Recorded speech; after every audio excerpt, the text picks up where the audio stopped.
Livre des Juges, chapitre 1, traduction littérale et fidèle au texte fourni, sans aucune suppression ni simplification. Les Cananéens. Le Seigneur répondit, « Juda montera, voici, j'ai livré le pays entre ses mains. » Les hommes de Juda dirent alors aux Siméonites, leurs frères israélites, « Montez avec nous dans le territoire qui nous est échu, afin que nous combattions contre les Cananéens, et nous, à notre tour, nous irons avec vous dans le vôtre. » Les Siméonites montèrent donc avec eux. Lorsque Juda attaqua, le Seigneur livra les Cananéens et les Phéréziens entre leurs mains, et ils bâtirent 10 000 hommes à Bézek. C'est là qu'ils trouvèrent Adoni-Bézek. Ils combattirent contre lui et mirent en déroute les Cananéens et les Phéréziens. Adoni-Bézek s'enfuit, mais ils le poursuivirent, le saisirent et lui coupèrent les pouces des mains et des pieds. Alors Adoni-Bézek dit, 70 rois ayant les pouces des mains et des pieds coupés, ramassaient les miettes sous ma table, ce que j'ai fait, Dieu me le rend. Ils l'amenèrent à Jérusalem et il y mourut. Les hommes de Juda attaquèrent aussi Jérusalem et s'en emparèrent. Ils la frappèrent du tranchant de l'épée et livrèrent la ville aux flammes. Après cela, Juda descendit pour combattre les Cananéens qui habitaient la montagne, le Néguev et le Pays-Bas. Ils marchèrent contre les Cananéens qui habitaient Hébron, Hébron s'appelait autrefois Kiryat Arba, et ils bâtirent Shéshaï, Aïman et Talmaï. De là, ils marchèrent contre les habitants de Débir. Débir s'appelait autrefois Kiryat Sefer.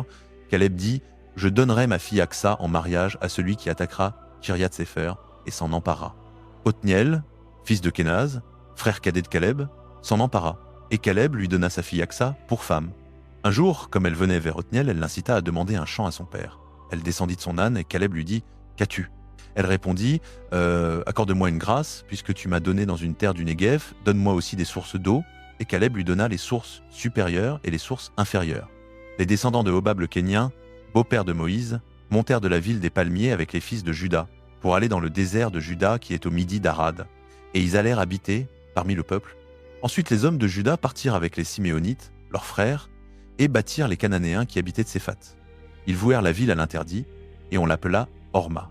Juda s'empara aussi de Gaza avec son territoire, d'Ashkelon avec son territoire, et d'Écron avec son territoire. Le Seigneur fut avec les hommes de Juda, ils prirent possession de la montagne, mais ils ne purent déposséder les habitants de la plaine, parce que ceux-ci avaient des chars de fer. On donna Hébron à Caleb, comme Moïse l'avait dit, et il en chassa les 3 fils d'Anak. Les Benjaminites ne chassèrent pas les Jébuséens qui habitaient Jérusalem. C'est pourquoi les Jébuséens ont habité Jérusalem avec les Benjaminites jusqu'à ce jour. La maison de Joseph monta aussi contre Béthel, et le Seigneur fut avec eux. La maison de Joseph envoya des hommes pour explorer Béthel. La ville s'appelait autrefois Luz. Les espions virent un homme qui sortait de la ville. Ils lui dirent « Montre-nous par où entrer dans la ville, et nous te ferons grâce. » Il leur montra l'entrée de la ville. Ils frappèrent la ville du tranchant de l'épée, mais ils laissèrent aller cet homme et toute sa famille. Cet homme alla dans le pays des Hittites. Il y bâtit une ville et l'appela Luz, nom qu'elle a conservé jusqu'à ce jour. Manassé ne déposséda pas les habitants de Beth-Shean, ni ceux de Tahanak, ni ceux de Dor, ni ceux d'Ibléam, ni ceux de Megiddo avec les villages de leur ressort. Les Cananéens persistèrent à habiter ce pays-là.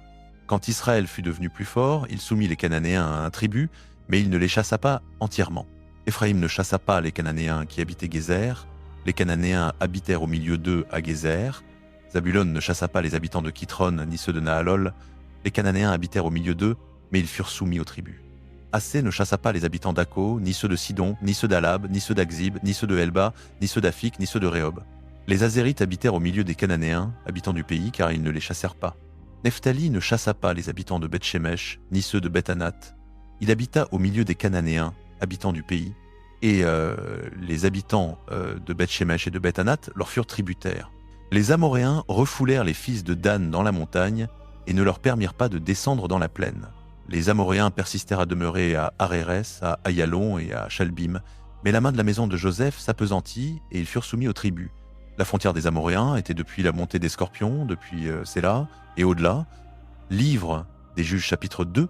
Or, l'ange de l'Éternel monta de Gigal à Bokim et dit « Je vous ai fait monter d'Égypte et je vous ai introduit dans le pays que j'avais juré à vos pères de vous donner.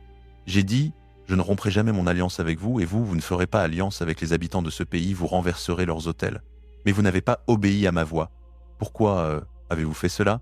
J'ai dit aussi, je ne les chasserai pas devant vous. Ils seront vos oppresseurs et leurs dieux seront un piège pour vous. » Lorsque l'ange de l'Éternel eut dit ces paroles à tous les Israélites, le peuple éleva la voix et pleura.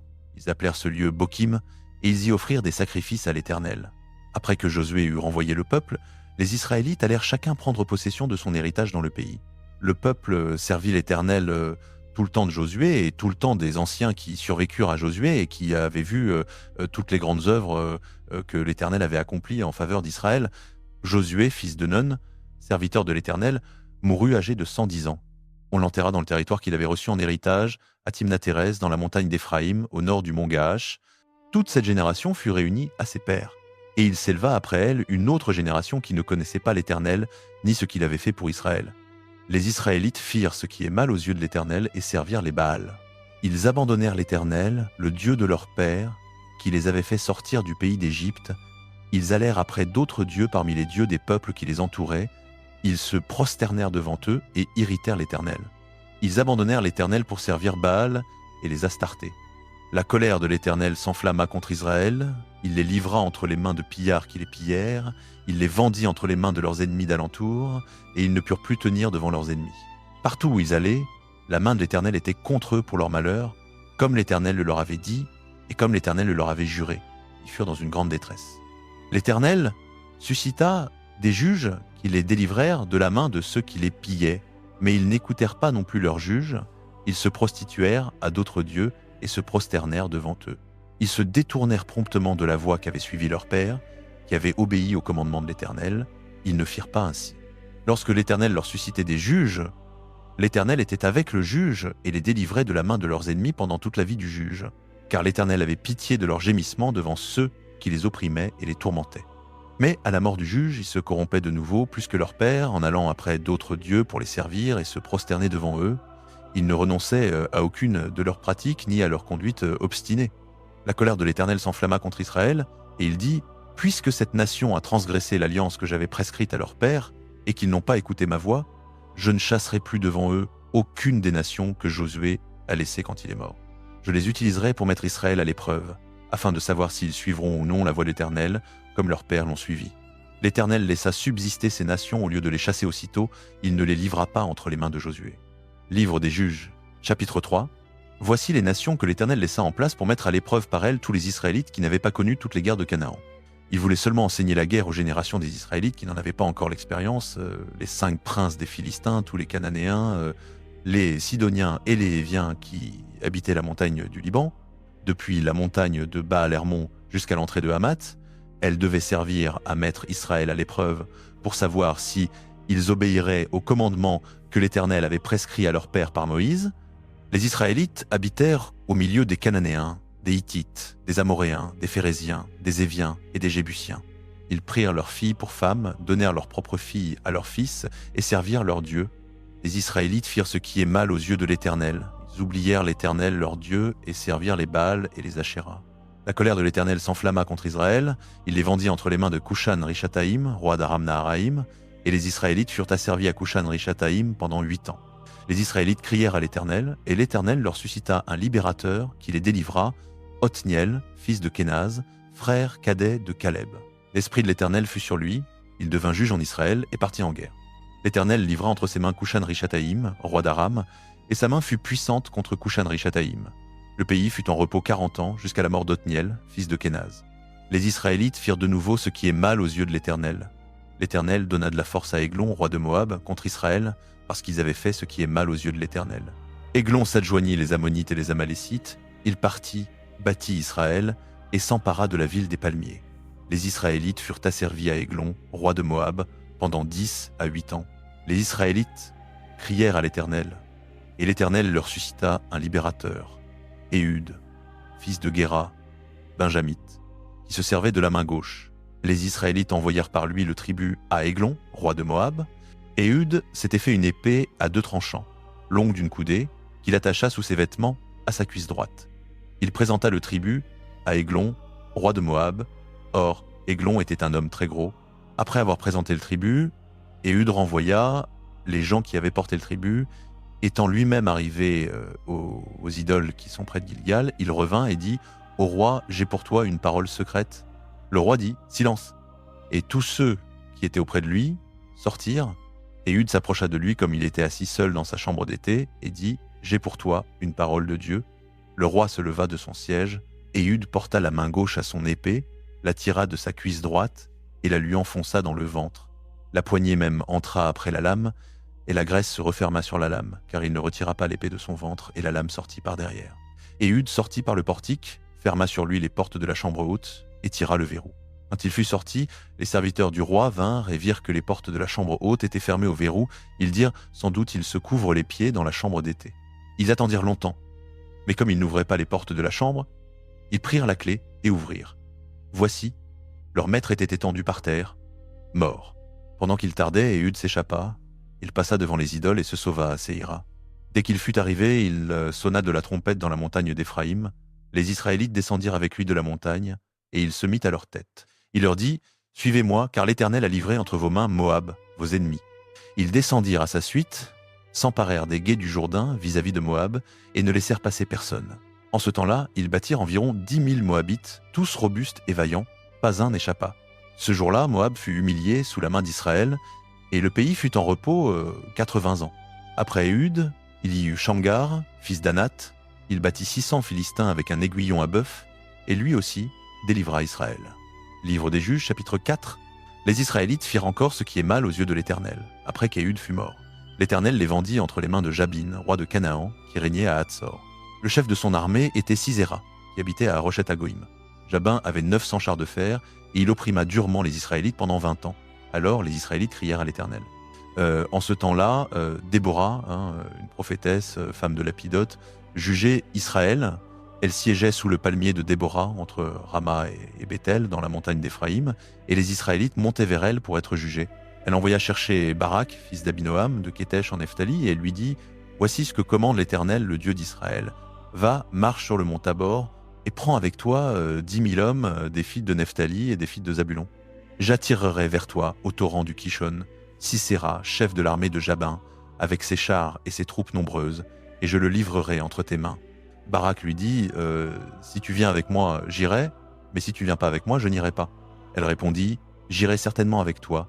Seulement, la gloire de cette expédition ne sera pas pour toi, car l'Éternel livrera Sisera entre les mains d'une femme. » Déborah se leva donc et alla avec Barak à Kétesh. Barak convoqua Zabulon et Nephtali à Kétesh. 10 000 hommes montèrent à sa suite, et Déborah monta avec lui. Héber le Kénien s'était séparé des autres Kéniens, descendant de Hobab, beau-frère de Moïse. Il avait dressé sa tente jusqu'aux chênes de Tsanaïm, près de Kétesh. On annonça à Sisera que Barak, fils d'Abinoam, était monté sur le mont Tabor. Sisera rassembla tous ses chars, 900 chars de fer, et tout le peuple qui était avec lui, depuis Arochet-Hagoïm jusqu'au torrent du Kishon. Alors Déborah dit à Barak, « Lève-toi, car c'est le jour où l'Éternel livre Sisera entre tes mains. L'Éternel ne marche-t-il pas devant toi ?» Barak descendit du mont Tabor, suivi de 10 000 hommes. L'Éternel mit en déroute devant Barak, au tranchant de l'épée, Sisera, tous ses chars et tout son camp. Sisera descendit de son char et s'enfuit à pied. Barak poursuivit les chars et l'armée jusqu'à Arochet-Hagoïm. Toute l'armée de Sisera tomba sous le tranchant de l'épée, sans qu'il en restât un seul homme. Sisera s'enfuit à pied vers la tente de Jaël, femme de Héber le Kénien, car il y avait paix entre Jabin, roi de Hatzor, et la maison de Héber le Kénien. Jaël sortit à la rencontre de Sisera et lui dit « Entre, mon seigneur, entre chez moi, ne crains rien. » Il entra chez elle dans la tente et le cacha sous une couverture. Il lui dit « Donne-moi, je te prie, un peu d'eau à boire, car j'ai soif. » Elle ouvrit l'outre du lait, lui donna à boire et le recouvrit. Il lui dit encore « Tiens-toi à l'entrée de la tente, et si l'on vient te demander « Y a-t-il quelqu'un ici ?» tu répondras « Non. » Mais Jaël, femme de Héber, saisit un pieu de la tente, prit en main le marteau, s'approcha de lui doucement pendant qu'il dormait profondément, épuisé de fatigue, et lui enfonça le pieu dans la tempe. Le pieu pénétra dans la terre, et il mourut. Et voici, Barak poursuivait Sisera. Jaël sortit à sa rencontre et lui dit « Viens, je te montrerai l'homme que tu cherches. » Il entra chez elle, et voici Sisera gisant mort, le pieu dans la tempe. En ce jour-là, Dieu humilia Jabin, roi de Canaan, devant les Israélites. La main des Israélites s'appesantit de plus en plus sur Jabin, roi de Canaan, jusqu'à ce qu'ils eussent exterminé Jabin, roi de Canaan. Livre des Juges, chapitre 5. Ce jour-là, Déborah et Barak, fils d'Abinoam, chantèrent ce cantique. Livre des Juges, chapitre 5. Ce jour-là, Déborah et Barak, fils d'Abinoam, chantèrent ce cantique. Quand les princes en Israël prennent la tête, quand le peuple s'offre volontairement, bénissez l'Éternel, écoutez au roi, prêtez l'oreille au prince. Moi, je chanterai à l'Éternel, je célébrerai par un cantique l'Éternel, le Dieu d'Israël. Quand tu sortis de Séhir, ô Éternel, quand tu marchas des champs d'Édom, la terre trembla, les cieux se fondirent, les nuées se fondirent en eau, les montagnes chancelèrent devant l'Éternel, le Sinaï lui-même devant l'Éternel, le Dieu d'Israël. Au jour de Shamgar, fils d'Anath, au jour de Jaël, les routes étaient abandonnées, les voyageurs prenaient des chemins détournés, les villages étaient sans défense en Israël, sans défense, jusqu'à ce que je me sois levé, moi Déborah, jusqu'à ce que je me sois levé comme une mère en Israël. On choisissait de nouveaux dieux, alors la guerre était aux portes, on ne voyait ni bouclier ni lance. Parmi 40 000 en Israël, mon cœur va vers les princes d'Israël, vers ceux du peuple qui se sont offerts volontairement. Bénissez l'Éternel, vous qui montez sur des ânesses blanches, qui êtes assis sur des tapis riches, et vous qui marchez sur les chemins, chantez à la voix des chanteurs qui se répartissent entre les abreuvoirs. Là, on célèbre les œuvres de justice de l'Éternel, les œuvres de justice envers ces villages en Israël. Alors, le peuple de l'Éternel descendit aux portes. Réveille-toi, réveille-toi, Déborah. Réveille-toi, réveille-toi, dis un cantique. Lève-toi, Barak, et emmène tes captifs, fils d'Abinoam. Alors descendit le reste des nobles. Le peuple de l'Éternel descendit pour moi contre les puissants. D'Éphraïm vinrent ceux dont la racine est en Amalek. À ta suite marcha Benjamin parmi tes peuples. De Makir descendirent les capitaines, et de Zabulon ceux qui portent le bâton de commandement. Les princes d'Issachar furent avec Déborah. Issachar fut fidèle à Barak, il fut envoyé sur ses pas dans la vallée. Au ruisseau de Ruben, grandes furent les résolutions du cœur. Pourquoi es-tu resté assis au milieu des parcs pour entendre le bêlement des troupeaux? Au ruisseau de Ruben, grandes furent les résolutions du cœur. Galad resta de l'autre côté du Jourdain. Et Dan, pourquoi s'attarde-t-il sur les vaisseaux? Azé est resté au bord de la mer, et il reste dans ses criques. Zabulon est un peuple qui a exposé sa vie à la mort, et Nephtali aussi, sur les hauteurs des champs. Les rois vinrent, y combattirent.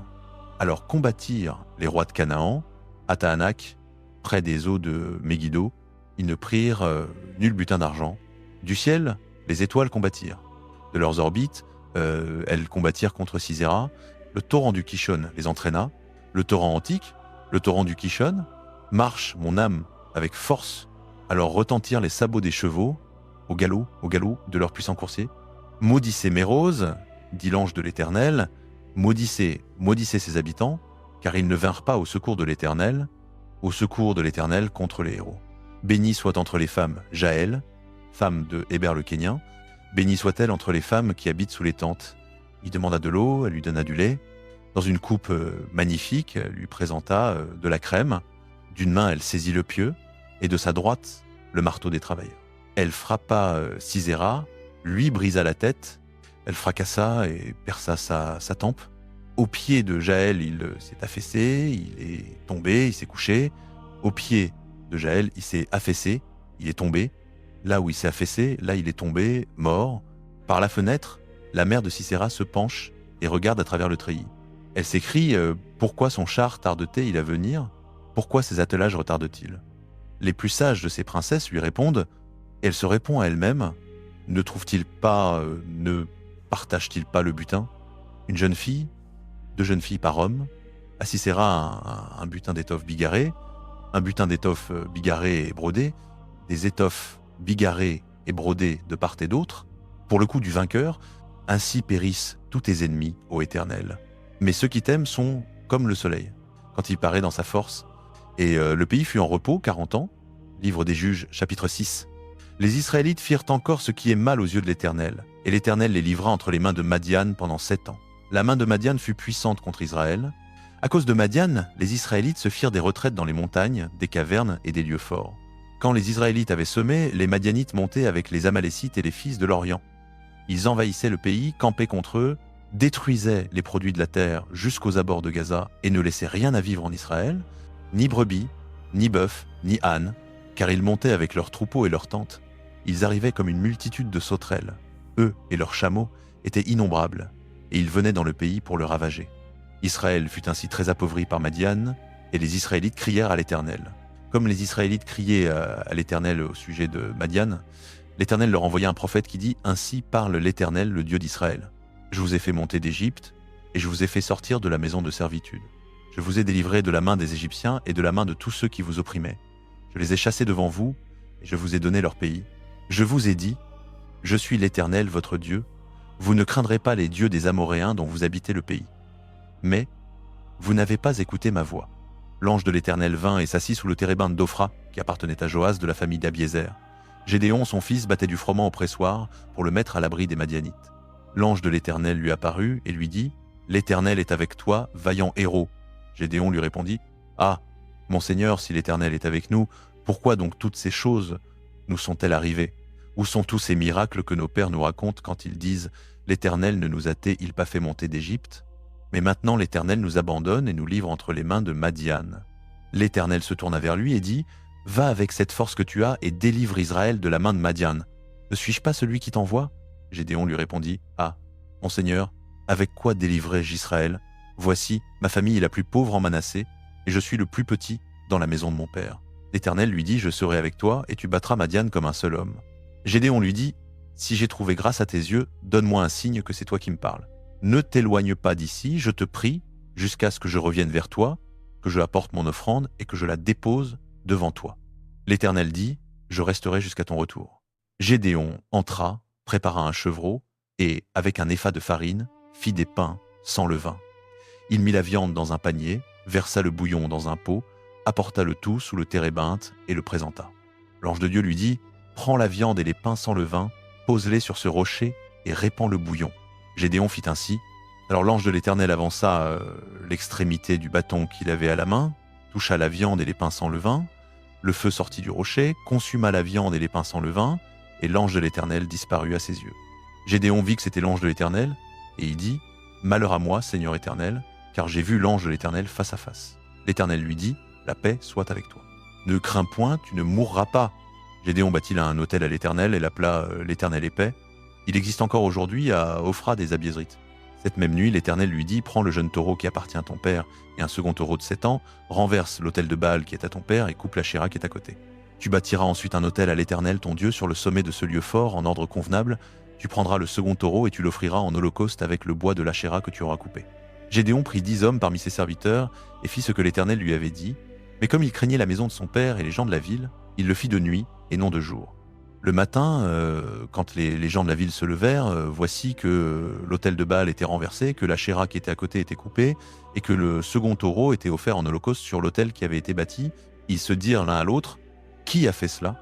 Ils s'enquirent et cherchèrent, et on leur dit, « C'est Gédéon, fils de Joas, qui a fait cela. » Les gens de la ville dirent à Joas, « Fais sortir ton fils, il doit mourir, car il a renversé l'autel de Baal et coupé l'Achéra qui était à côté. » Joas répondit à tous ceux qui l'entouraient, « Est-ce à vous de plaider pour Baal? Est-ce à vous de le sauver? Quiconque plaide pour lui sera mis à mort dès le matin. Si Baal est un dieu, qu'il plaide lui-même pour son autel qu'on a renversé. » Ce jour-là, on donna à Gédéon le nom de Jérub-Baal, en disant que Baal plaide contre lui, puisqu'il a renversé son autel. Tous les Madianites, les Amalécites et les fils de l'Orient se réunirent, passèrent le Jourdain et campèrent dans la vallée de Jizréel. L'esprit de l'Éternel revêtit Gédéon. Il sonna de la trompette, et les Abiézrites furent convoqués pour marcher à sa suite. Il envoya des messagers dans tout Manassé, qui fut aussi convoqué pour marcher à sa suite. Il envoya des messagers dans Aser, dans Zabulon et dans Nephtali, qui montèrent à leur rencontre. Gédéon dit à Dieu, « Si tu veux délivrer Israël par ma main, comme tu l'as dit, voici, je vais mettre une toison de laine dans l'air.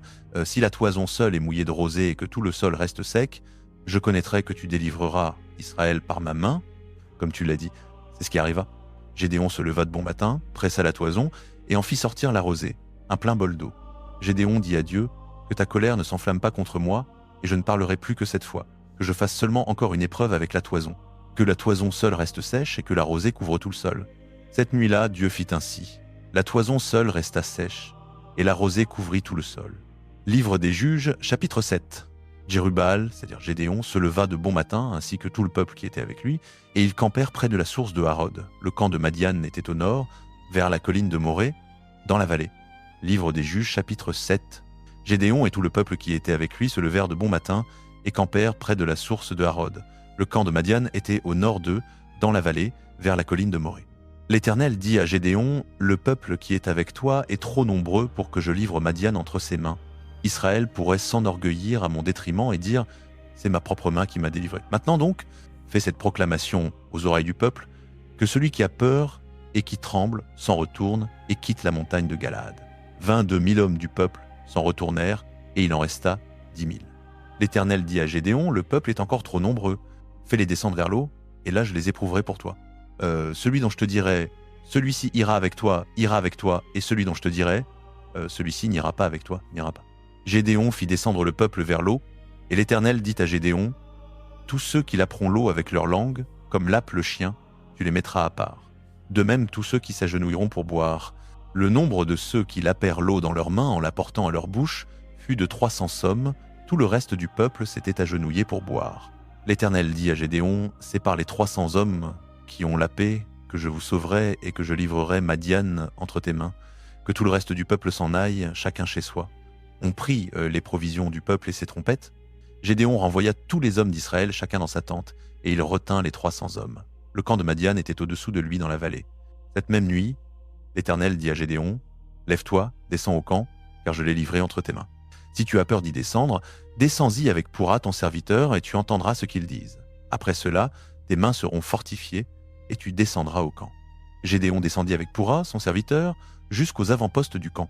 Les Madianites, les Amalécites et tous les filles de l'Orient étaient répandus dans la vallée, nombreux comme des sauterelles, leurs chameaux étaient innombrables comme le sable qui est sur le bord de la mer.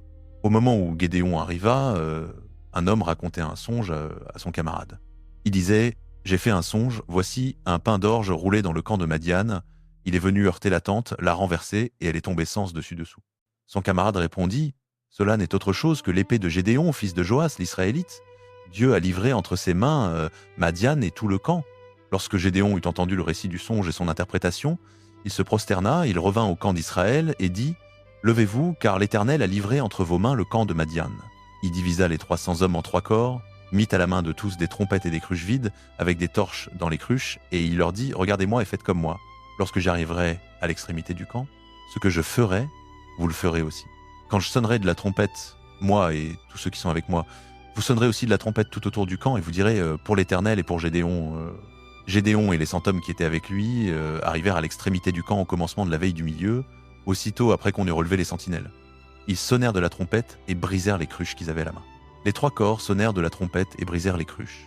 Ils saisirent de la main gauche les torches et de la main droite les trompettes pour sonner, et ils crièrent « Épée pour l'Éternel et pour Gédéon ». Chacun resta à sa place autour du camp, et tout le camp se mit à courir, à pousser des cris et à fuir. Les 300 sonnèrent encore de la trompette, et dans tout le camp, l'Éternel fit que chacun tournait son épée contre son compagnon. Le camp s'enfuit jusqu'à Bethshita vers Tserera, jusqu'au bord d'Abel-Méhola, près de Taba. Les hommes d'Israël se rassemblèrent, ceux de Nephtali, d'Assé et de tout Manassé, et ils poursuivirent Madian. Gédéon envoya des messagers dans toute la montagne d'Éphraïm pour dire « Descendez à la rencontre de Madian et saisissez-vous avant eux des eaux jusqu'à Beth-Bara et du Jourdain. » Tous les hommes d'Éphraïm se rassemblèrent et s'emparèrent des eaux jusqu'à Beth-Bara et du Jourdain. Ils saisirent 2 princes de Madian, Oreb et Zib. Ils tuèrent Oreb au rocher d'Oreb, et ils tuèrent Zib au pressoir de Zib. Ils poursuivirent Madian et apportèrent les têtes d'Oreb et de Zib à Gédéon de l'autre côté du Jourdain. Livre des Juges, chapitre 8. Les Éphraïmites dirent à Gédéon « Qu'est-ce que tu nous as fait de ne pas nous appeler quand tu es allé combattre Madian ?» Et ils lui adressèrent de vifs reproches. Il leur répondit « Qu'ai-je donc fait en comparaison de vous? Le grappillage d'Éphraïm ne vaut-il pas mieux que la vendange d'Abiézer? C'est entre vos mains que Dieu a livré les princes de Madian, Oreb et Zib. Qu'ai-je pu faire en comparaison de vous ?» À ces paroles, leur ressentiment contre lui s'apaisa. Gédéon et les 300 hommes qui étaient avec lui arrivèrent au Jourdain. Ils le traversèrent, épuisés, mais continuant la poursuite. Il dit aux hommes de Sukkot, « Donnez, je vous prie, des pains au peuple qui me suit, car ils sont fatigués, et je poursuis Zéba et Tsalmouna, rois de Madian. » Mais les chefs de Sukkot répondirent, « As-tu déjà la main de Zéba et de Tsalmouna dans ton pouvoir pour que nous donnions du pain à ton armée ?» Gédéon dit, « Eh bien, quand l'Éternel aura livré Zéba et Tsalmouna entre mes mains, je fouetterai votre chair avec des épines du désert et des chardons. » De là, il monta à Pénuel et fit la même demande aux gens de Pénuel, mais ils lui répondirent comme avaient répondu les gens de Sukkot. Il dit aux gens de Pénuel, « Quand je reviendrai en paix, je renverserai cette tour. » Zéba et Tsalmouna étaient à Karkor avec leur armée, environ 15 000 hommes, tout ce qui restait de l'armée des fils de l'Orient, car 120 000 hommes, tirant l'épée, étaient tombés. Gédéon monta par le chemin des nomades, à l'orient de Noba et de Yogbéa, et il battit l'armée qui se croyait en sécurité. Zéba et Tsalmouna s'enfuirent. Il les poursuivit, captura les 2 rois de Madian, Zéba et Tsalmouna, et mit en déroute toute l'armée. Gédéon, fils de Joas, revint de la bataille par la montée de Hérès. Il saisit un jeune homme parmi les gens de Sukkot, l'interrogea, et le jeune homme lui écrivit les noms des chefs de Sukkot et de ses anciens, 77 hommes. Gédéon vint vers les hommes de Sukkot et dit voici Zéba et Tsalmouna, au sujet desquels vous m'avez insulté, en disant as-tu déjà la main de Zéba et de Tsalmouna dans ton pouvoir pour que nous donnions du pain à tes gens fatigués? Il prit les anciens de la ville, et avec des épines du désert et des chardons, il châtia les hommes de Sukkos. Il renversa aussi la tour de Pénuel et tua les hommes de la ville. Puis il dit à Zéba et à Tsalmouna comment étaient les hommes que vous avez tués au Tabor. Ils répondirent ils te ressemblaient, chacun avait l'air d'un fils de roi. Il reprit c'était mes frères, fils de ma mère. L'Éternel est vivant. Si vous leur aviez laissé la vie, je ne vous tuerais pas. Et il dit à Géder, son fils aîné, lève-toi, tue-les. Mais le jeune homme ne tira pas son épée, car il avait peur. C'était encore un jeune garçon. Zéba et Tsalmouna dirent « Lève-toi toi-même et jette-toi sur nous, car tel est l'homme, telle est sa force. » Gédéon se leva, tua Zéba et Tsalmouna, et prit les croissants qui étaient au cou de leurs chameaux. Les hommes d'Israël dirent à Gédéon « Domine sur nous, toi, ton fils, et le fils de ton fils, car tu nous as délivrés de la main de Madian. » Gédéon leur répondit « Je ne dominerai point sur vous, et mon fils ne dominera point sur vous. C'est l'Éternel qui dominera sur vous. » Gédéon ajouta « J'ai seulement une demande à vous faire, que chacun de vous me donne les anneaux qu'il a eus pour butin. » Car les Ismaélites portaient des anneaux d'or. Ils répondirent « Nous les donnerons volontiers. » Ils étendirent un manteau, et chacun y jeta les anneaux de son butin. Le poids des anneaux d'or qu'il avait demandé fut de 1700 cycles d'or, sans compter les croissants, les boucles d'oreilles et les vêtements de pourpre que portaient les rois de Madian, ni les colliers qui étaient au cou de leurs chameaux. Gédéon en fit un éphod qu'il plaça dans sa ville, à Ophra. Tout Israël s'y prostitua après lui, et cela devint un piège pour Gédéon et pour sa maison. Ainsi Madian fut humilié devant les Israélites et ne releva plus la tête. Le pays fut en repos 40 ans durant la vie de Gédéon. Jérubbaal, fils de Joas, s'en retourna et habita dans sa maison. Gédéon eut 70 fils issus de lui, car il eut beaucoup de femmes. Sa concubine qui était à Sichem, lui, enfanta aussi un fils, qu'il nomma Abimélec. Gédéon, fils de Joas, mourut dans une heureuse vieillesse et fut enterré dans le tombeau de Joas, son père, à Ophra des Abiezrites. Dès que Gédéon fut mort, les Israélites se prostituèrent de nouveau au Baal. Ils établirent Baal-Bérith pour leur Dieu. Les Israélites ne se souvinrent plus de l'Éternel, leur Dieu, qui les avait délivrés de la main de tous leurs ennemis d'alentour, et ils ne témoignèrent aucune reconnaissance à la maison de Jérubbaal, c'est-à-dire Gédéon, pour tout le bien qu'il avait fait à Israël. Livre des Juges, chapitre 9. Abimélec, fils de Jérubbaal, se rendit à Sichem vers les frères de sa mère et leur parla, ainsi qu'à toute la famille de la maison de son grand-père maternel, en disant « Dites donc, je vous prie, aux oreilles de tous les citoyens de Sichem, vaut-il mieux pour vous que 70 hommes, tous fils de Jérubbaal, dominent sur vous, ou qu'un seul homme domine sur vous? Souvenez-vous que je suis votre os et votre chair. » Les frères de sa mère répétèrent en sa faveur toutes ces paroles aux oreilles de tous les citoyens de Sichem, et leur cœur inclina vers Abimélec, car ils disaient « C'est notre frère. » Ils lui donnèrent 70 cycles d'argent pris dans le temple de Baal-Bérith. Abimélec s'en servit pour payer des hommes vauriens et aventureux qui le suivirent. Il vint à la maison de son père à Ophra et tua sur une même pierre ses frères, les 70 fils de Jérubbaal. Mais Jotam, le plus jeune fils de Jérubbaal, échappa, car il s'était caché. Tous les citoyens de Sichem et toute la maison de Milo s'assemblèrent et vinrent couronner roi Abimélec près du chêne du monument qui est à Sichem. On l'annonça à Jotam.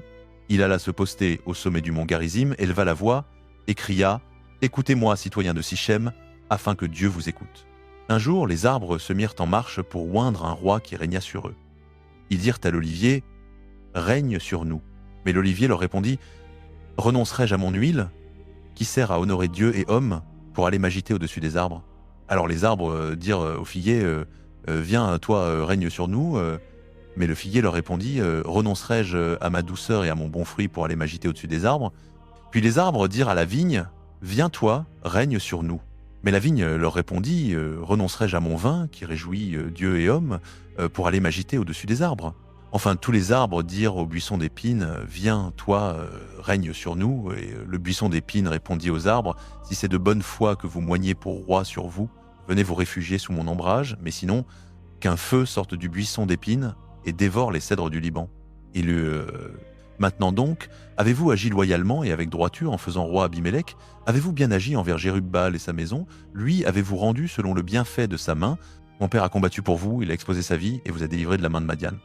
Et vous, aujourd'hui, vous vous êtes levé contre la maison de mon père, vous avez tué ses fils, 70 hommes sur une même pierre, et vous avez établi roi sur les citoyens de Sichem Abimélec, fils de sa servante, parce qu'il est votre frère. Si c'est loyalement et avec droiture que vous avez agi aujourd'hui envers Jérub-Baal et sa maison, qu'Abimélec fasse votre joie et que vous fassiez aussi la sienne. Sinon, qu'un feu sorte d'Abimélec et dévore les citoyens de Sichem et la maison de Milo, et qu'un feu sorte des citoyens de Sichem et de la maison de Milo et dévore Abimélec.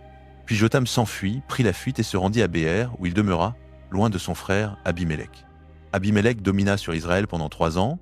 Alors Dieu envoya un mauvais esprit entre Abimélec et les citoyens de Sichem, et les citoyens de Sichem se montrèrent infidèles à Abimélec, afin que la violence faite aux 70 fils de Jérub-Baal reçût son châtiment, et que leur sang retombât sur Abimélec, leur frère, qui les avait tués, et sur les citoyens de Sichem qui l'avaient aidé à tuer ses frères.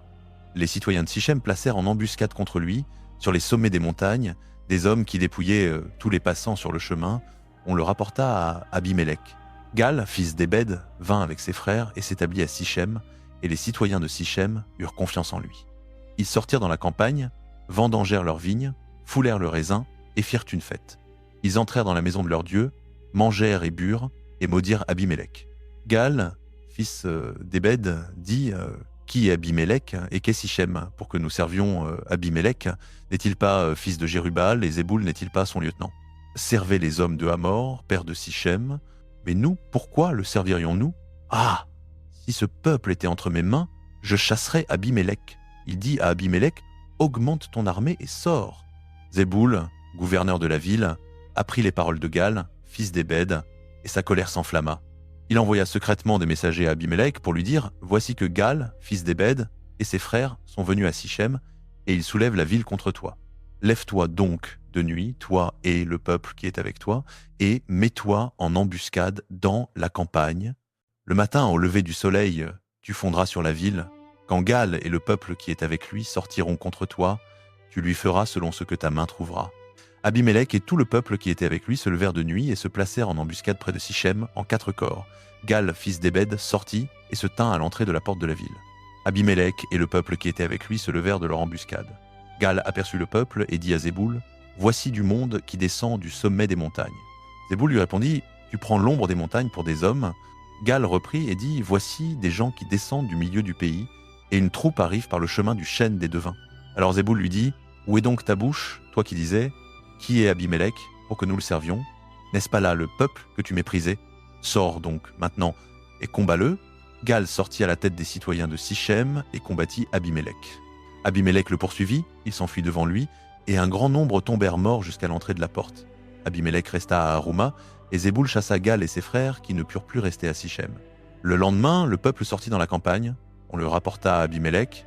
Il prit son peuple, le divisa en 3 corps et dressa une embuscade dans la campagne. Voyant que le peuple sortait de la ville, il se leva contre eux et les battit. Abimélec et les corps qui étaient avec lui se précipitèrent et se placèrent à l'entrée de la porte de la ville. 2 corps se jetèrent sur tous ceux qui étaient dans la campagne et les battirent. Abimélec attaqua la ville tout ce jour-là. Il s'en empara et tua le peuple qui s'y trouvait. Il rasa la ville et il sema du sel. À cette nouvelle, tous les habitants de la tour de Sichem se retirèrent dans la forteresse de la maison du dieu Bérith. On informa à Abimélec que tous les habitants de la tour de Sichem s'y étaient rassemblés. Abimélec monta sur le mont Salman, lui et tout le peuple qui était avec lui. Il prit en main une hache, coupa une branche d'arbre, la chargea sur son épaule et dit aux gens qui étaient avec lui, « Ce que vous m'avez vu faire, hâtez-vous de le faire comme moi. » Tous prirent chacun une branche et suivirent Abimélec. Ils placèrent les branches contre la forteresse et l'incendièrent au-dessus d'eux. Ainsi périrent aussi tous les gens de la tour de Sichem, environ 1000 hommes et femmes. Ensuite Abimélec marcha contre Thébet, l'assiégea et s'en empara. Il y avait au milieu de la ville une tour forte où se réfugièrent tous les hommes et toutes les femmes, ainsi que tous les habitants de la ville. Ils s'y enfermèrent et montèrent sur le toit de la tour. Abimélec vint jusqu'à la tour, l'attaqua et s'approcha de l'entrée de la tour pour y mettre le feu. Mais une femme jeta sur la tête d'Abimélec une meule de moulin et lui brisa le crâne. Vite il appela le jeune homme qui portait ses armes et lui dit « Tire ton épée et donne-moi la mort. De peur qu'on ne dise de moi, c'est une femme qui l'a tué. » Le jeune homme le transperça et il mourut. Quand les hommes d'Israël virent que Abimélec était mort, ils s'en allèrent chacun chez soi. Ainsi Dieu fit retomber sur Abimélec le mal qu'il avait fait à son père en tuant ses 70 frères, et Dieu fit retomber tout le mal des gens de Sichem sur leur tête. Ainsi s'accomplit sur eux la malédiction de Jotham, fils de Jérub-Baal. Livre des Juges, chapitre 10. Après Abimélec, Tola, fils de Pua, fils de Dodo, homme d'Issachar, se leva pour délivrer Israël. Il habitait Shamir, dans la montagne d'Éphraïm. Il jugea Israël pendant 23 ans, puis il mourut et fut enterré à Shamir. Après, lui se leva Jaïr, de Galad, qui jugea Israël pendant 22 ans. Il avait 30 fils qui montaient 30 annons et qui possédaient 30 villes, appelées encore aujourd'hui les bourgs de Jaïr, dans le pays de Galad. Puis Jaïr mourut et fut enterré à Camon. Les Israélites firent de nouveau ce qui est mal aux yeux de l'Éternel. Ils servirent les Baals et les Astartés, les dieux de Syrie, les dieux de Sidon, les dieux de Moab, les dieux des fils d'Ammon et les dieux des Philistins. Ils abandonnèrent l'Éternel et ne le servirent plus. La colère de l'Éternel s'enflamma contre Israël, et il les livra entre les mains des Philistins et entre les mains des fils d'Ammon. Cette année-là, ils écrasèrent et opprimèrent les Israélites. Pendant 10 à 8 ans, ils opprimèrent tous les Israélites qui étaient de l'autre côté du Jourdain, dans le pays des Amoréens, en Galaad. Les fils d'Ammon passèrent aussi le Jourdain pour combattre contre Juda, contre Benjamin et contre la maison d'Éphraïm. Et Israël fut dans une grande détresse. Alors les Israélites crièrent à l'Éternel en disant « Nous avons péché contre toi, car nous avons abandonné notre Dieu et nous avons servi les Baals. » L'Éternel répondit aux Israélites « Ne vous ai-je pas délivré des Égyptiens, des Amoréens, des fils d'Ammon, des Philistins, des Sidoniens, des Amalécites et des Maonites, quand ils vous opprimaient et que vous criez à moi? Mais vous m'avez abandonné et vous avez servi d'autres dieux. C'est pourquoi je ne vous délivrerai plus. Allez et criez vers les dieux que vous avez choisis, qu'ils vous délivrent au temps de votre détresse. » Les Israélites dirent à l'Éternel « Nous avons péché. Fais-nous selon tout ce qui te paraîtra bon. Seulement délivre-nous en ce jour. » Ils ôtèrent les dieux étrangers du milieu d'eux et servirent l'Éternel, qui fut touché par la souffrance d'Israël. Les fils d'Ammon se rassemblèrent et campèrent en Galad. Les Israélites s'assemblèrent aussi et campèrent à Mitzpa. Les chefs du peuple de Galad se dirent l'un à l'autre « L'homme qui commencera à combattre les fils d'Ammon sera chef de tous les habitants de Galad. » Livre des Juges, chapitre 11. Jephthé, le Galaadite, était un vaillant guerrier. Il était fils de Galaad, mais sa mère était une prostituée. La femme de Galaad lui avait aussi donné des fils. Quand ces fils de la femme furent grands, ils chassèrent Jephthé et lui dirent « Tu n'auras point d'héritage dans la maison de notre père, car tu es fils d'une autre femme. » Jephthé s'enfuit loin de ses frères et habita dans le pays de Tob. Des hommes vauriens se joignirent à lui et faisaient des expéditions avec lui. Quelque temps après, les fils d'Ammon firent la guerre à Israël. Comme les fils d'Ammon faisaient la guerre à Israël, les anciens de Galaad allèrent chercher Jephthé au pays de Tob. Ils lui dirent « Viens, sois notre chef, afin que nous combattions les fils d'Ammon. » Jephthé répondit aux anciens de Galaad « N'est-ce pas vous qui m'avez haï et chassé de la maison de mon père? Pourquoi venez-vous à moi maintenant que vous êtes dans la détresse ?» Les anciens de Galaad dirent à Jephthé « C'est pour cela que nous revenons vers toi maintenant. Viens avec nous, combats les fils d'Ammon, et tu seras notre chef de tous les habitants de Galaad. » Jephthé répondit aux anciens de Galaad « Si vous me ramenez pour combattre les fils d'Ammon et que l'Éternel les livre devant moi, je serai votre chef. » Les anciens de Galaad dirent à Jephthé « L'Éternel sera témoin entre nous si nous ne faisons pas ce que tu dis. » Jephthé partit avec les anciens de Galaad. Le peuple le plaça à sa tête et comme chef, et Jephthé répéta toutes ces paroles devant l'Éternel à Mitzpa. Jephthé envoya des messagers au roi des fils d'Ammon pour lui dire « Que qu'y a-il entre moi et toi, que tu viennes m'attaquer dans mon pays ?» Le roi des fils d'Ammon répondit aux messagers de Jephthé « C'est qu'Israël, en montant d'Égypte, a pris mon pays, depuis l'Arnon jusqu'au Jabbok et jusqu'au Jourdain. Rends-le maintenant de bon gré. » Jephthé envoya de nouveau des messagers au roi des fils d'Ammon pour lui dire « Ainsi parle Jephthé, Israël n'a point pris le pays de Moab, ni le pays des fils d'Ammon. Car lorsqu'ils montèrent d'Égypte, Israël marcha dans le désert jusqu'à la mer Rouge et arriva à Kadesh.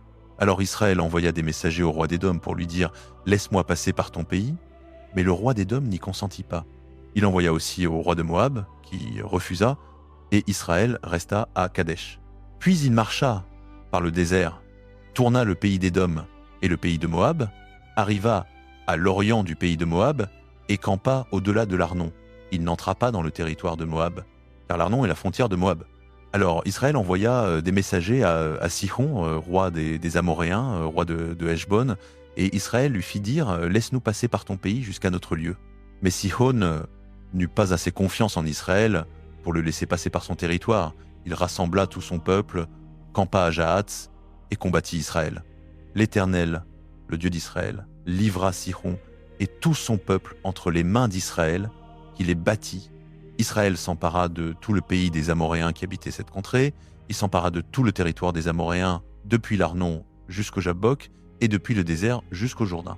Puis donc que l'Éternel, le Dieu d'Israël, a chassé les Amoréens devant son peuple Israël, toi, tu nous déposséderais? Ne possèdes-tu pas ce que Kémosh, ton Dieu, te fait posséder?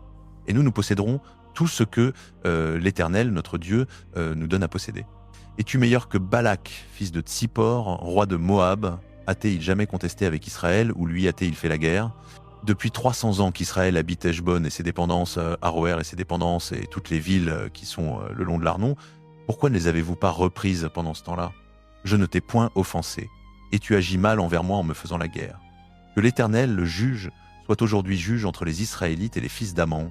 Mais le roi des fils d'Amon n'écouta pas les paroles que Jephthé lui faisait dire. L'esprit de l'Éternel fut sur Jephthé. Il traversa Galaad et Manassé, passa à Mitzpé de Galaad, et de Mitzpé de Galaad, il marcha contre les fils d'Amon.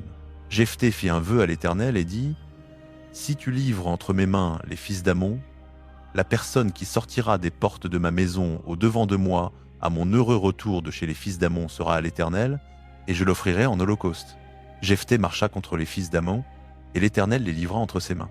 Il leur fit éprouver une très grande défaite, depuis Aroër jusqu'à l'approche de Minite, 20 villes, et jusqu'à Abel-Kéramim. Ainsi les fils d'Amon furent humiliés devant les Israélites. Lorsque Jephthé revint à Mitzpa, dans sa maison, voici que sa fille sortit à sa rencontre avec des tambourins et des danses.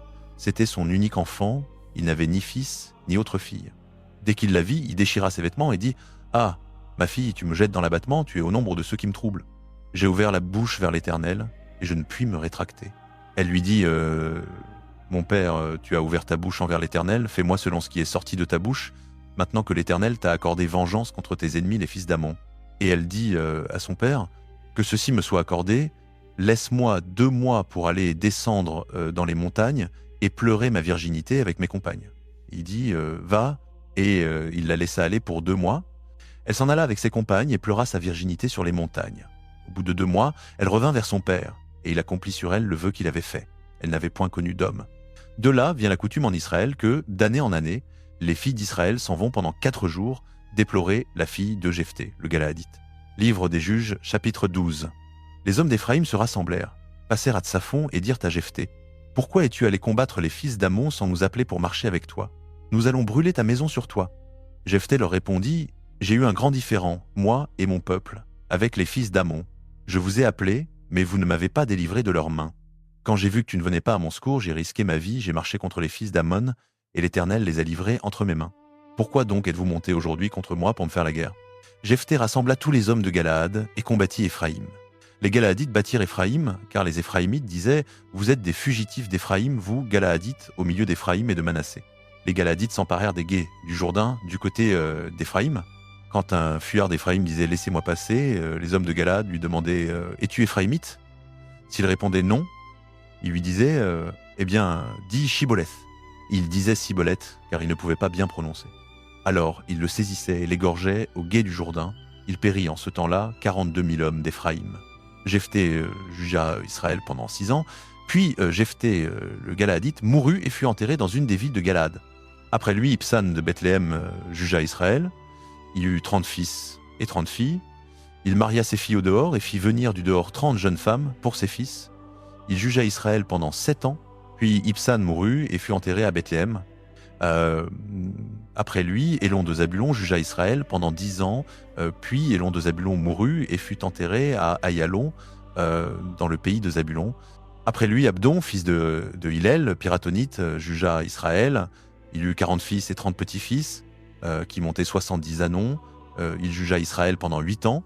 Puis Abdon, fils de Hillel, piratonite, mourut et fut enterré à Piraton, dans le pays d'Éphraïm, dans la montagne des Amalécites. Livre des Juges, chapitre 13. Les Israélites firent encore ce qui est mal aux yeux de l'Éternel, et l'Éternel les livra entre les mains des Philistins pendant 40 ans. Il y avait un homme de Tsoréa, de la tribu de Dan, nommé Manoah. Sa femme était stérile et n'avait pas d'enfant. L'ange de l'Éternel apparut à la femme et lui dit : « Voici, tu es stérile et sans enfant, mais tu vas concevoir et enfanter un fils. Maintenant, garde-toi de boire du vin ou de la boisson forte, et ne mange rien d'impur, car tu vas concevoir et enfanter un fils. Le rasoir ne passera point sur sa tête, parce que l'enfant sera naziréen de Dieu dès le ventre de sa mère, et c'est lui qui commencera à délivrer Israël de la main des Philistins. La femme alla dire à son mari, « Un homme de Dieu est venu vers moi.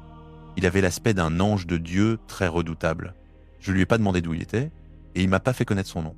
Et il m'a dit, tu vas concevoir et enfanter un fils, désormais ne bois ni vin ni boisson forte, et ne mange rien d'impur, car l'enfant sera naziréen de Dieu dès le ventre de sa mère jusqu'au jour de sa mort. » Manoah invoqua l'Éternel et dit, « Ah, Seigneur, que l'homme de Dieu que tu as envoyé vienne encore vers nous et nous enseigne ce que nous devons faire pour l'enfant qui naîtra. » Dieu exauça Manoah, et l'ange de Dieu vint encore vers la femme pendant qu'elle était assise dans les champs.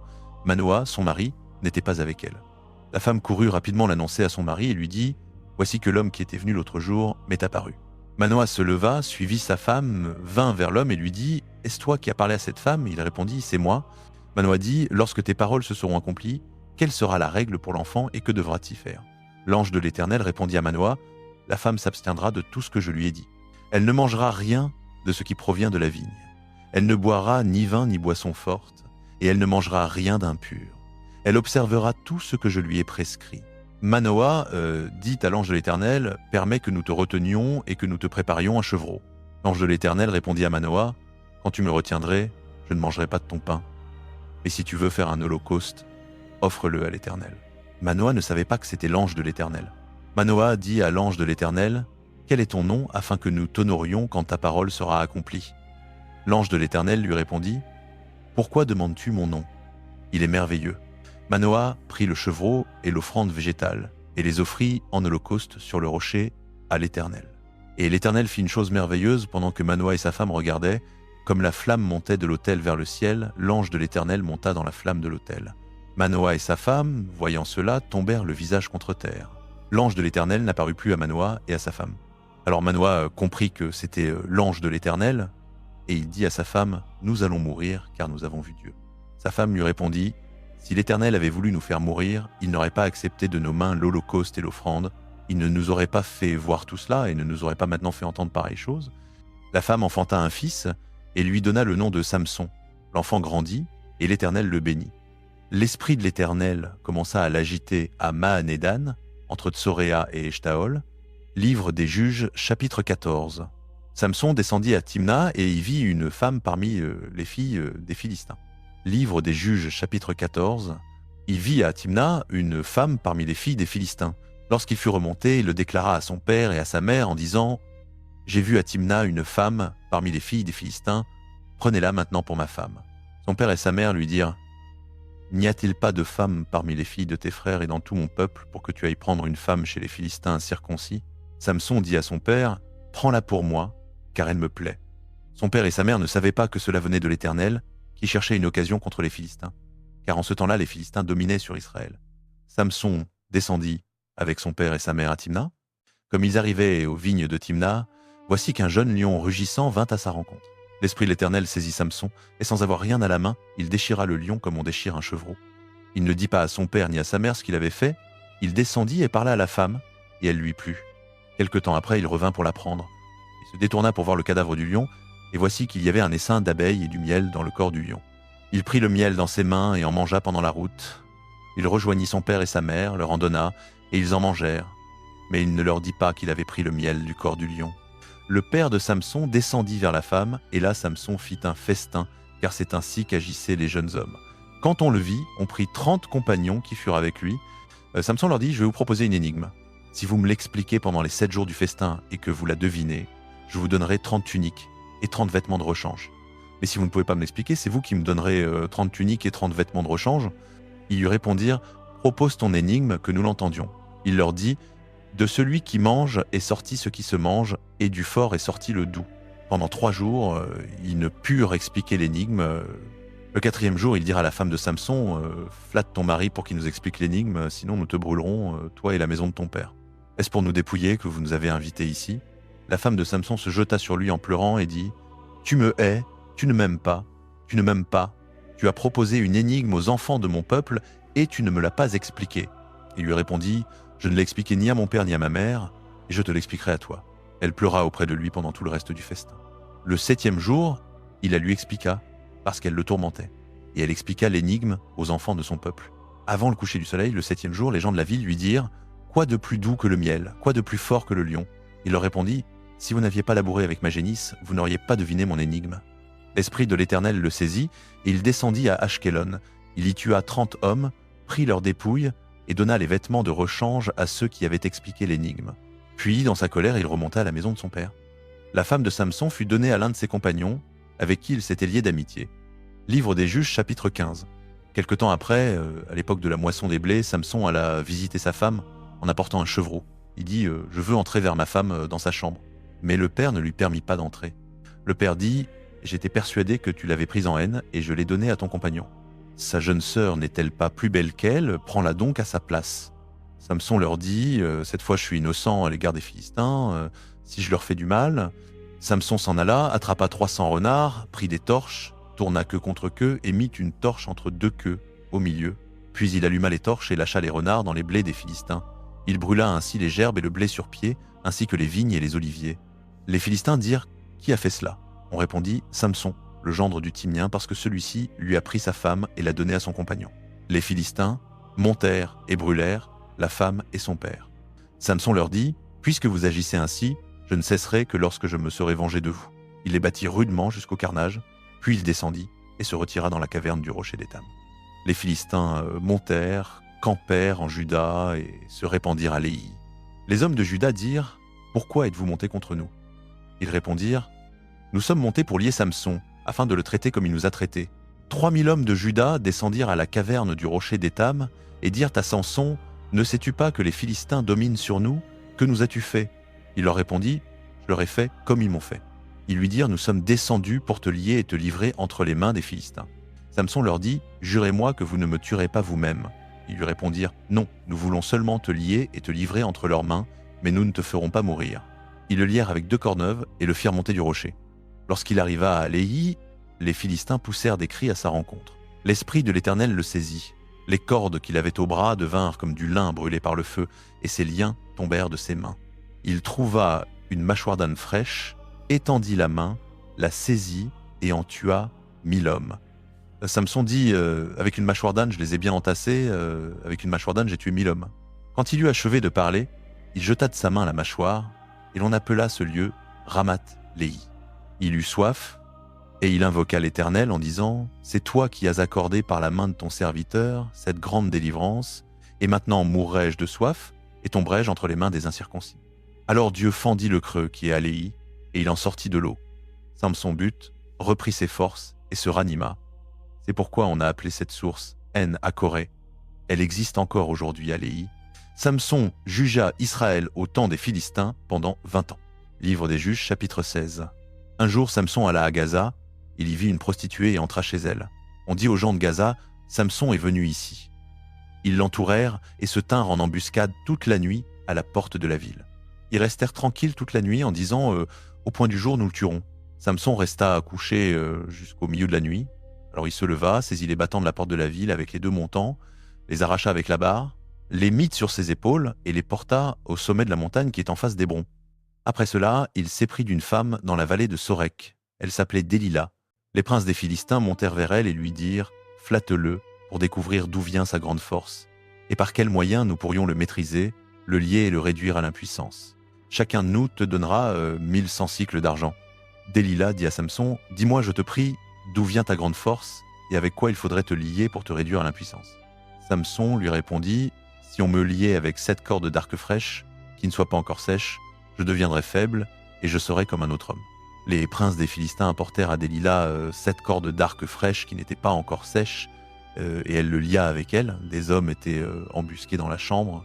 Elle lui cria « Samson, les Philistins sont sur toi. » Mais il rompit les cordes d'arc comme se rompt un fil d'étoupe quand il sent le feu, et la raison de sa force ne fut pas découverte. Délila dit à Samson « Voici, tu t'es moqué de moi, tu m'as dit des mensonges, maintenant déclare-moi avec quoi il faudrait te lier. » Il lui répondit « Si on me liait fortement avec des cordes neuves dont on ne se soit jamais servi, je deviendrais faible et je serais comme un autre homme. » Délila prit des cordes neuves, le lia avec elle, puis elle lui cria « Samson, les Philistins sont sur toi !» Des hommes étaient embusqués dans la chambre, mais il rompit les cordes de ses bras comme un fil. Delila dit à Samson, « Jusqu'à présent tu t'es moqué de moi et tu m'as dit des mensonges. Déclare-moi avec quoi il faudrait te lier. » Il lui répondit, « Si tu tissais les 7 tresses de ma tête avec la chaîne du tissu et que tu les fixasses avec la cheville, je deviendrais faible et je serais comme un autre homme. » Pendant qu'il dormait, Delila prit les 7 tresses de sa tête, les tissa avec la chaîne, les fixa avec la cheville, puis elle lui cria, « Samson, les Philistins sont sur toi. » Il se réveilla de son sommeil et arracha la cheville du métier avec le tissu. Elle lui dit, « Comment peux-tu dire je t'aime quand ton cœur n'est pas avec moi? Voilà 3 fois que tu t'es moqué de moi et que tu ne m'as pas déclaré d'où vient ta grande force. » Comme elle le tourmentait chaque jour par ses paroles et le pressait, son âme se fatigua à mourir.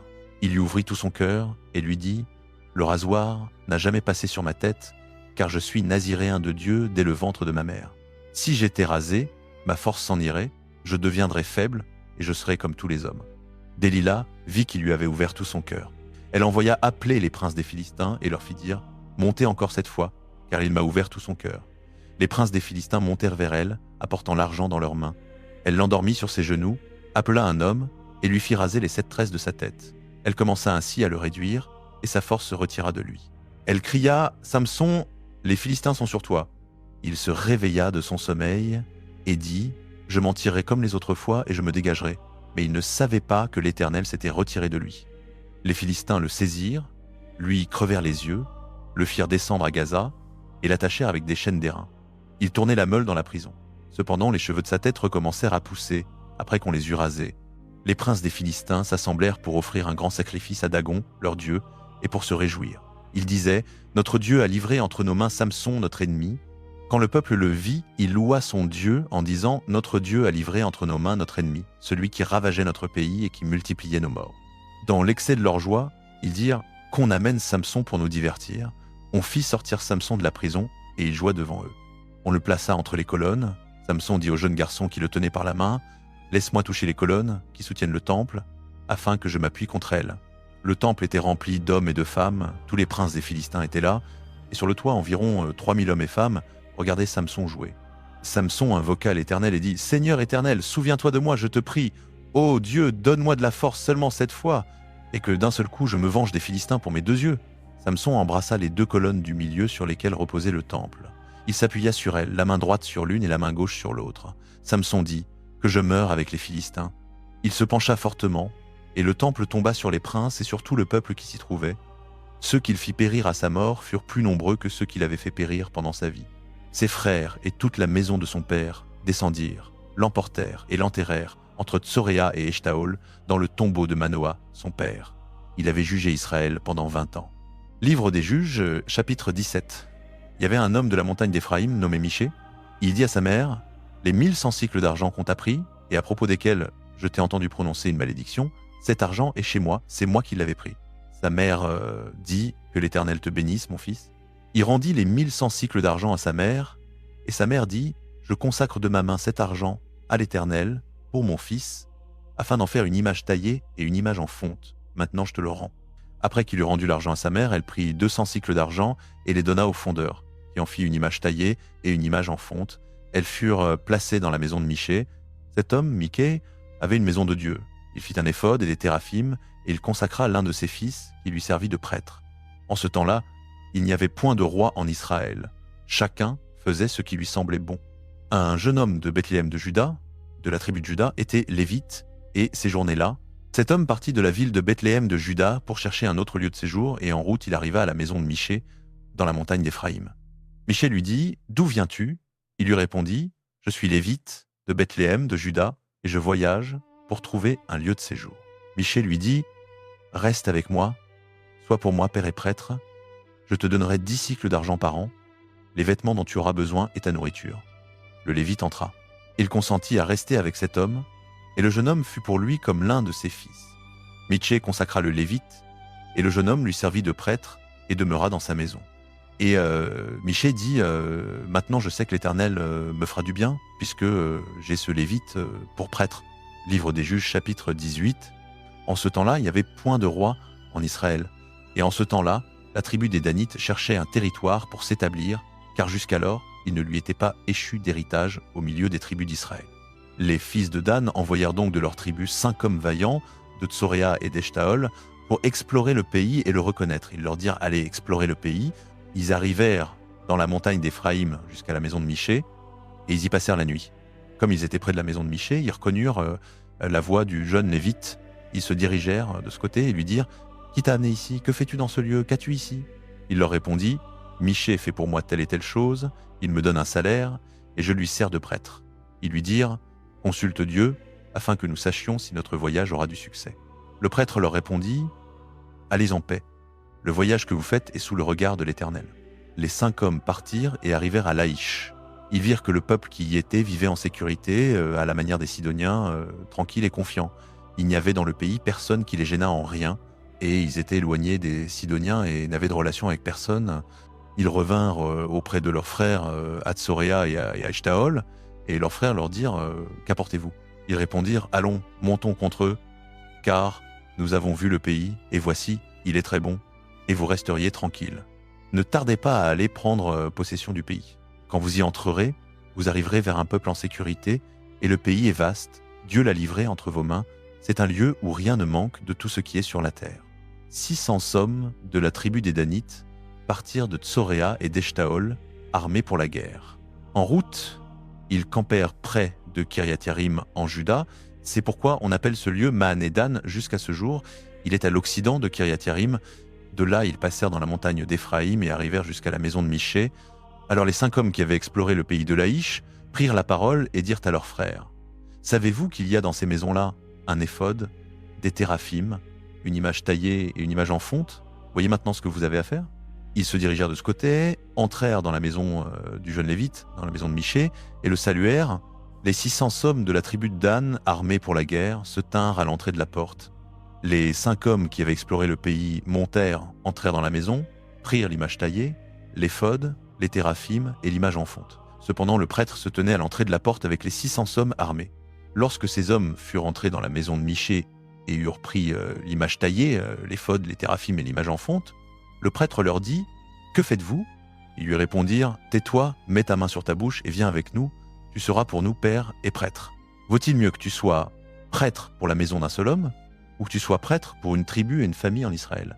Le prêtre eut le cœur content. Il prit l'éphod, les téraphim et l'image taillée et se joignit au peuple. Ils se remirent en route et partirent, ayant devant eux les enfants, le bétail et tout ce qu'ils possédaient. Comme ils s'étaient éloignés de la maison de Michée, les gens qui habitaient près de la maison de Michée se rassemblèrent et poursuivirent les fils de Dan. Ils appelèrent les fils de Dan, qui se retournèrent et dirent à Michée, « Qu'as-tu que tu aies rassemblé tes gens ?» Et répondit, « Vous avez enlevé les dieux que j'avais faits, ainsi que le prêtre, et vous êtes partis. Que me reste-t-il? Et encore vous me demandez, qu'as-tu » Les fils de Dan lui dirent, « Ne nous fais pas entendre ta voix, de peur que des hommes irrités ne se jettent sur vous, et que tu ne périsses toi et ta maison. » Les fils de Dan continuèrent leur route, et Michée, voyant qu'ils étaient plus forts que lui, s'en retourna et rentra chez lui. Ils prirent ainsi ce qu'avaient fait Michée et le prêtre qui était à son service, et ils arrivèrent à Laïch, vers un peuple tranquille et en sécurité. Ils le frappèrent du tranchant de l'épée et brûlèrent la ville. Personne ne les délivra, car elle était éloignée de Sidon et ils n'avaient de relation avec personne. Elle était dans la vallée qui s'étend vers Beth-Rehob. Les fils de Dan rebâtirent la ville et y habitèrent. Ils l'appelèrent Dan du nom de Dan, leur père, fils d'Israël, mais la ville s'appelait auparavant Laïch. Les fils de Dan dressèrent pour eux l'image taillée, et Jonathan, fils de Gershom, fils de Moïse, lui et ses fils furent prêtres pour la tribu des Danites jusqu'au jour de la captivité du pays. Ils placèrent chez eux l'image taillée qu'avait faite Michée, tout le temps que la maison de Dieu fut à Silo. Livre des Juges, chapitre 19. En ce temps-là, il n'y avait point de roi en Israël. Un Lévite qui habitait dans le fond de la montagne d'Éphraïm prit pour concubine une femme de Bethléem de Juda. Sa concubine lui fit des infidélités, elle le quitta et s'en alla chez son père à Bethléem de Juda, où elle resta 4 mois entiers. Son mari se leva et alla vers elle pour parler à son cœur et la ramener. Il avait avec lui son serviteur et 2 ânes. Elle le fit entrer dans la maison de son père. Quand le père de la jeune femme le vit, il vint joyeusement au-devant de lui. Son beau-père, le père de la jeune femme, le retint 3 jours. Ils mangèrent et burent et passèrent la nuit là. Le 4e jour, ils se levèrent de bon matin pour partir. Mais le père de la jeune femme dit à son gendre, « Prends un peu de pain pour fortifier ton cœur, ensuite vous partirez. » Ils s'assirent tous 2, mangèrent et burent ensemble. Puis le père de la jeune femme dit à l'homme, « Consens donc à passer encore la nuit, et que ton cœur soit joyeux. » L'homme se leva pour partir, mais son beau-père insista. Il passa encore là cette nuit-là, Le 5e jour, il se leva de bon matin pour partir. Le père de la jeune femme dit « Fortifie ton cœur, je t'en prie, attendez que le jour baisse. » Et ils mangèrent tous deux. Comme l'homme se levait pour partir avec sa concubine et son serviteur, son beau-père, le père de la jeune femme lui dit « Voici que le jour baisse vers le soir, passez donc la nuit ici, voici que le jour finit, passe ici la nuit, et que ton cœur soit joyeux. Demain vous vous lèverez de bonne heure pour vous mettre en route, et tu iras vers ta tente. » Mais l'homme ne voulut pas passer encore la nuit. Il se leva, partit, et arriva vis-à-vis de Jébus, qui est Jérusalem, avec ses 2 ânes bâtés et sa concubine. Comme ils étaient près de Jébus et que le jour avait beaucoup baissé, le serviteur dit à son maître « Viens, détournons-nous vers cette ville des Jébusites pour y passer la nuit. » Son maître lui répondit « Nous ne nous détournerons pas vers une ville d'étrangers où il n'y a pas d'Israélites.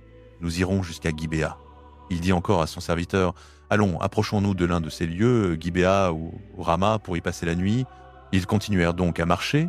Le soleil se coucha lorsqu'ils furent près de Gibéa, qui appartient à Benjamin. Ils se dirigèrent de ce côté pour entrer à Gibéa et y passer la nuit. Le Lévite entra et s'arrêta sur la place de la ville, mais personne ne les reçut dans sa maison pour la nuit. Voici qu'un vieillard revenait le soir de son travail au champ. Cet homme était de la montagne d'Éphraïm et séjournait à Gibéa, dont les habitants étaient benjamités. Il leva les yeux, vit le voyageur sur la place de la ville et dit « Où vas-tu et d'où viens-tu » Celui-ci lui répondit « Nous allons de Bethléem de Juda jusqu'au fond de la montagne d'Éphraïm dont je suis. J'étais allé à Bethléem de Juda et je retourne à ma maison, mais personne ne me reçoit chez lui. Nous avons pourtant de la paille et du fourrage pour nos ânes, et aussi du pain et du vin pour moi, pour ta servante et pour le jeune homme qui est avec tes serviteurs. Nous ne manquons de rien. » Le vieillard dit « La paix soit avec toi. Je pourvoirai à tous tes besoins. Seulement ne passe pas la nuit sur la place. » Il les fit entrer dans sa maison, donna du fourrage aux ânes. Ils se lavèrent les pieds, mangèrent et burent. Comme il faisait bonne chère, voici que des hommes de la ville, gens pervers, environnèrent la maison, frappèrent violemment à la porte et dirent au vieillard, maître de la maison, « Fais sortir l'homme qui est entré chez toi, pour que nous le connaissions. » Le maître de la maison sortit vers eux et leur dit, « Non, mes frères, ne faites pas le mal, je vous prie, puisque cet homme est entré dans ma maison, ne commettez pas cette infamie.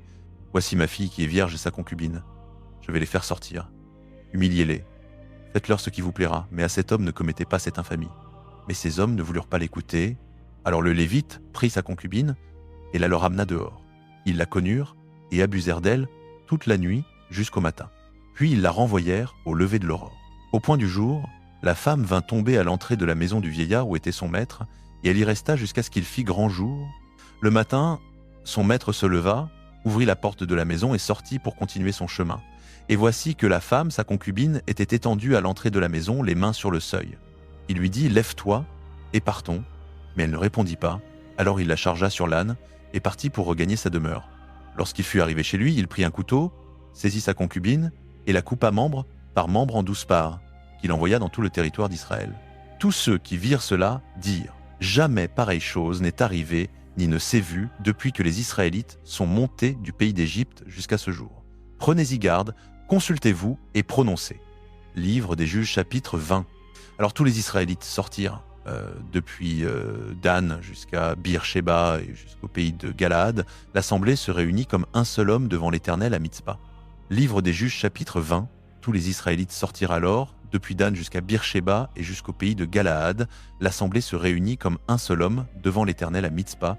Les chefs de tout le peuple, toutes les tribus d'Israël, se présentèrent dans l'assemblée du peuple de Dieu, 400 000 hommes de pied, tirant l'épée. Les Benjamites apprirent que les Israélites étaient montés à Mitzpah. Les Israélites dirent « Parlez, comment ce crime a-t-il été commis ?» Le Lévite, mari de la femme assassinée, prit la parole et dit « J'étais arrivé à Gibéa de Benjamin, moi et ma concubine, pour y passer la nuit. Les gens de Gibéa se sont levés contre moi et ont entouré la maison pendant la nuit. Ils avaient l'intention de me tuer et ils ont violé ma concubine et elle est morte. J'ai pris ma concubine, je l'ai coupée en morceaux et je l'ai envoyée dans tout le territoire de l'héritage d'Israël, car ils ont commis un crime et une infamie en Israël.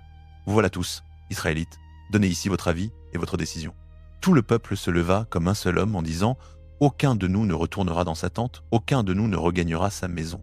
Voici maintenant ce que nous ferons à Gibéa. Nous marcherons contre elle d'après le sort. Nous prendrons 10 hommes sur 100 dans toutes les tribus d'Israël, 100 sur 1000 et 1000 sur 10 000 pour qu'ils aillent chercher des vivres pour le peuple, afin qu'à leur retour on traite Gibéa de Benjamin selon toute l'infamie qu'elle a commise en Israël. » Tous les hommes d'Israël s'assemblèrent contre la ville, unis comme un seul homme. Les tribus d'Israël envoyèrent des hommes dans toute la tribu de Benjamin pour dire « Quel est ce crime qui s'est commis parmi vous ?» Livrez maintenant ces hommes pervers qui sont à Gibéa, afin que nous les fassions mourir et que nous ôtions le mal du milieu d'Israël. Mais les Benjamites ne voulurent pas écouter la voix de leurs frères, les Israélites. Les Benjamites sortirent de leur ville et s'assemblèrent à Gibéa pour combattre les Israélites. Ce jour-là, les Benjamites qui sortirent des villes étaient au nombre de 26 000 hommes tirant l'épée, sans compter les habitants de Gibéa, qui étaient 700 hommes d'élite. Parmi tout ce peuple, il y avait 700 hommes d'élite qui étaient gauchers. Tout cela pouvait lancer une pierre avec la fronde contre un cheveu sans le manquer. Les hommes d'Israël, sans Benjamin, étaient 400 000 hommes tirant l'épée, tous gens de guerre. Ils se levèrent, montèrent à Béthel et consultèrent Dieu. Les Israélites dirent « Qui de nous montera le premier pour combattre les Benjamites ?» L'Éternel répondit « Juda montera le premier. » Le lendemain, les Israélites se levèrent et campèrent près de Gibéa. Les hommes d'Israël s'avancèrent pour combattre les Benjamites et se rangèrent en bataille contre eux devant Gibéa. Les Benjamites sortirent de Gibéa et, ce jour-là, ils étendirent par terre 22 000 hommes d'Israël. Le peuple, les hommes d'Israël, reprirent courage et se rangèrent de nouveau en bataille au lieu où ils s'étaient placés le premier jour. Les Israélites montèrent et pleurèrent devant l'Éternel jusqu'au soir. Ils consultèrent l'Éternel en disant « Dois-je m'avancer encore pour combattre les fils de Benjamin, mon frère ?» L'Éternel répondit « Montez contre lui. » Les Israélites s'approchèrent des Benjamites le second jour. Et ce jour-là encore, les Benjamites sortirent de Gibéa à leur rencontre et étendirent par terre 10 à 8 000 hommes d'Israël, tous tirant l'épée. Alors tous les Israélites, tout le peuple, montèrent et vinrent à Béthel. Ils pleurèrent, restèrent là devant l'Éternel, jeûnèrent ce jour-là jusqu'au soir et offrirent des holocaustes et des sacrifices d'action de grâce devant l'Éternel.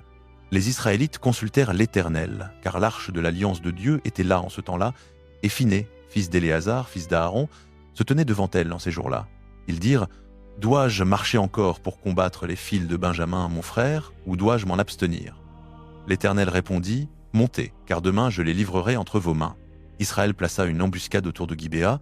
Les Israélites montèrent contre les Benjamites le troisième jour et se rangèrent contre Gibéa comme les autres fois. Les Benjamites sortirent à la rencontre du peuple et se laissèrent attirer loin de la ville.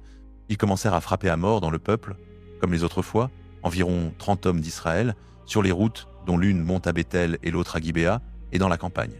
Les Benjamites disaient « Ils sont battus devant nous comme auparavant », mais les Israélites disaient « Fuyons et attirons-les loin de la ville vers les routes ». Tous les hommes d'Israël se levèrent de leur position et se rangèrent à Baal-Tamar, et l'embuscade d'Israël surgit de son poste, de l'ouest de Gibéa. 10 000 hommes d'élite de tout Israël arrivèrent devant Gibéa.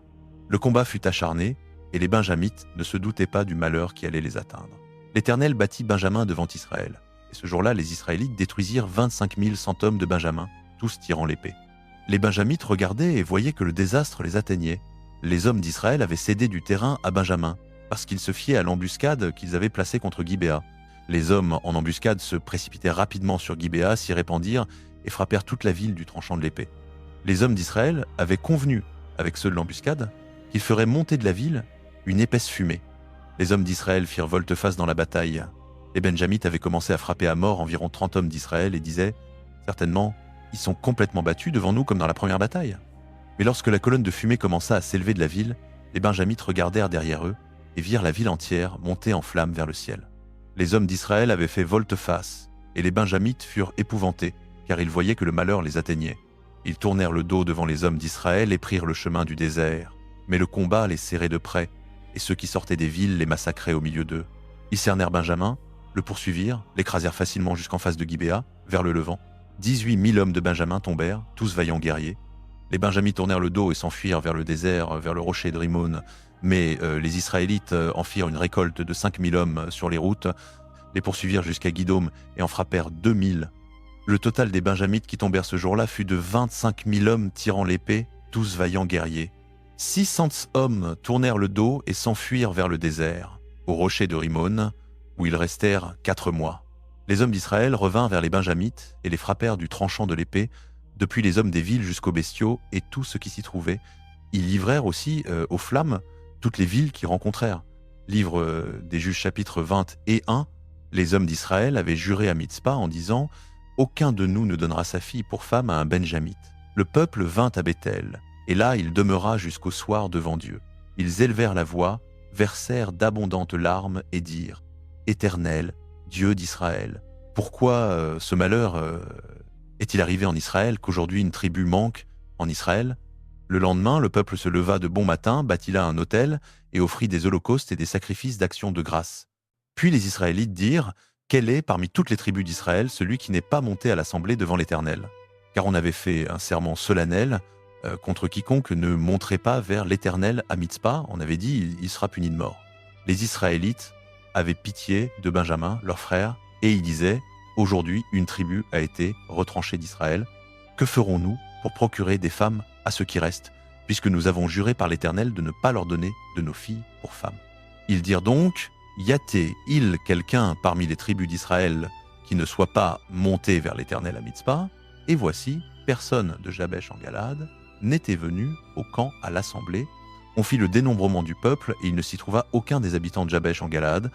L'assemblée envoya là 12 000 hommes des plus vaillants, avec cet ordre: allez et frappez du tranchant de l'épée les habitants de Jabesh en Galade, avec les femmes et les enfants. Voici ce que vous ferez: vous dévorez par interdit tout mâle et toute femme qui a connu la couche d'un homme. Ils trouvèrent parmi les habitants de Jabesh en Galade 400 jeunes filles vierges qui n'avaient point connu d'homme en couchant avec lui. Ils les amenèrent au camp à Silo, qui est au pays de Canaan. Toute l'assemblée envoya des messagers pour parler aux fils de Benjamin qui étaient au rocher de Rimon, et on leur annonça la paix. Alors Benjamin revint, et on leur donna les femmes de Jabesh en Galade dont on avait conservé la vie, mais il n'y en avait pas assez pour eux. Le peuple avait pitié de Benjamin, car l'Éternel avait fait une brèche dans les tribus d'Israël. Les anciens de l'assemblée dirent: puisque les femmes de Benjamin ont été détruites, comment faire pour que les survivants aient des femmes afin qu'une tribu ne soit pas effacée d'Israël? Nous ne pouvons pas leur donner de nos filles pour femmes, car les Israélites ont juré en disant: maudit soit celui qui donnera une femme à Benjamin. Oui. Puis ils dirent: voici, il y a chaque année une fête de l'Éternel à Silo, qui est au nord de Béthel, à l'orient de la route qui monte de Béthel à Sichem, et au sud de Lebona. Et ils donnèrent cet ordre aux fils de Benjamin: allez et placez-vous en embuscade dans les vignes. Vous guetterez, et quand vous verrez les filles de Silo sortir pour danser en chœur, vous sortirez des vignes, vous enlèverez chacun une femme parmi les filles de Silo, et vous en irez dans le pays de Benjamin. Quand leur père ou leur frère viendront nous quereller, nous leur dirons: accordez-les-nous par grâce, puisque nous n'avons pas pris une femme pour chacun dans la guerre. Et c'est pas vous qui les leur avez données. C'est alors que vous seriez coupables. Les fils de Benjamin firent ainsi. Ils enlevèrent des femmes selon leur nombre, parmi celles qui dansaient, qu'ils emportèrent, puis ils partirent et retournèrent dans leur héritage. Ils rebâtirent les villes et y habitèrent. En ce temps-là, les Israélites s'en allèrent chacun dans sa tribu et dans sa famille. Ils partirent de là, chacun dans son héritage. En ce temps-là, il n'y avait point de roi en Israël. Chacun faisait ce qui lui semblait bon